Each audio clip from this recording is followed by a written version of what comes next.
پہاڑی زبان میں اپڈیٹ سنیے۔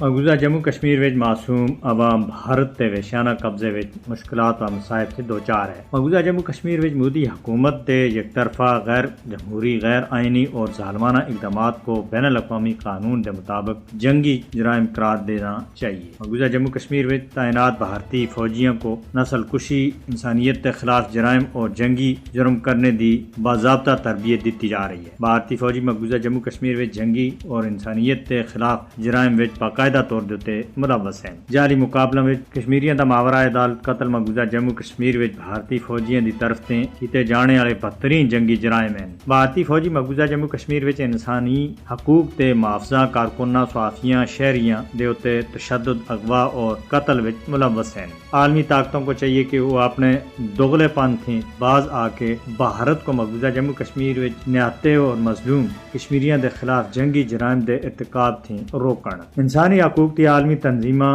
اور رہنماواں کو چاہیے کہ مقبوضہ جموں کشمیر وچ بھارتی جنگی جرائم دا نوٹس کنن۔ مودی اور انہاں دے حواریاں دے خلاف بین الاقوامی فوجداری عدالت وچ کاروائی کر کے انہاں کو انصاف دے کٹہرے وچ کھڑا کرنا چاہیے۔ اقوام متحدہ کو مقبوضہ جموں کشمیر وچ بین الاقوامی قوانین دی خلاف ورزی کرنے دے اتے بھارت دے اتے پابندیاں عائد کرنی چاہیے تاکہ انصاف دے تقاضیاں کو پورا کیتا جا سکے۔ پاک افواج دے سربراہ جنرل عاصم منیر سن کنٹرول لین دے دورے دے موقع دے اتے پاک فوج دے جواناں اور افسراں دی خطاب کرتے ہوئے آخیا ہے کہ پاک فوج جدھر کشمیری عوام دی منصفانہ جدوجہد دی حمایت واسطے پر عزم ہے، ادھر ہی اقوام متحدہ دی قرارداداں اور کشمیری عوام دی خواہشات کے مطابق تنازع کشمیر دا حل چاہتی ہے۔ اپنے خطاب وچ جنرل عاصم منیر سن آخیا ہے کہ پاک فوج پاکستان دی خود مختاری اور علاقائی سالمیت دے دفاع دے واسطے پر عزم اور ہر قسم دے خطرے دے نمٹنے دے واسطے ہر وقت تیار ہے۔